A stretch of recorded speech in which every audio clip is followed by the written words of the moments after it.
Hey, it's Steve with Georgia Pine Home Inspections. All right, this week's video, we are talking about drip edge flashing. I know this comes up on a lot of inspection reports and I get a lot of questions about it, so this should be a good video for you. Drip edge flashing it's a piece of flashing that goes around the entire perimeter of the roof. And when I say entire perimeter, what I mean is it goes on your rake edges and it also goes on your eaves, which is where your gutters are. So the entire roof has this drip edge flashing. The point of that flashing is to direct water. It's got a few different purposes. One of it is to direct water away from the fascia board.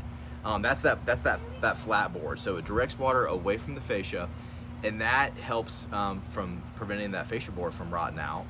The second thing it does is it prevents wood rot on your roof decking, right? So if you could think, water's going to travel down your shingles, and at some point you can have a capillary action where the water would grab the bottom of that shingle and wick back up the other way. And when it wicks back up the other way, that's the roof decking, and then you could rot out your roof decking. And then really the third thing it does is it can also help keep critters out of your attic. So as you can imagine, you have this piece of flashing that goes around the entire perimeter of your roof. It seals up a lot of those gaps that would have been there.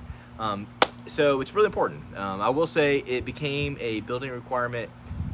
See, Georgia accepted the 2012 IRC in January of 2014, so it became a building requirement in Georgia in 2014. So we see a lot of houses that don't have it on there. Really, if your house is older than 2014, there's a good idea that you probably don't have it. This is also a good way for you to, when you're walking around with your clients, to help age the roof.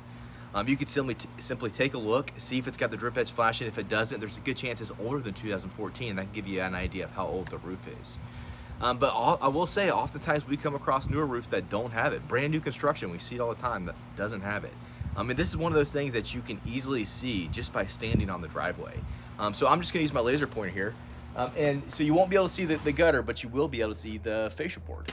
So if we're looking at the fascia, you can see that white flashing, that white strip right there. That's gonna be the drip edge. So if you see that white strip, you know, okay, it's got drip edge flashing. Likely it's newer than 2014. I'm gonna walk up here on this ladder. We're gonna get a little bit closer look so that way you can get a better view of it.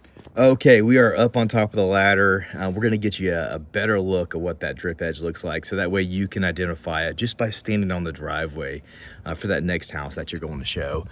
All right, so we're looking, we got the fascia board here. You got your shingles. You can see that you got this metal flashing right here. Right, so that's our drip edge. That drip edge is also going to extend inside above our roof decking there. So if any water does come down off this shingle, it'll hit our drip edge and it just simply falls right down. All right, so I hope that was helpful. I hope now you can better understand what that drip edge is, what it's for, and hopefully you can easily identify it in the next house that you're at. If y'all have any questions at all, we'd love to hear from you. If you want another video, let us know, and I hope we can work with y'all on your next home inspection. All right, till next time.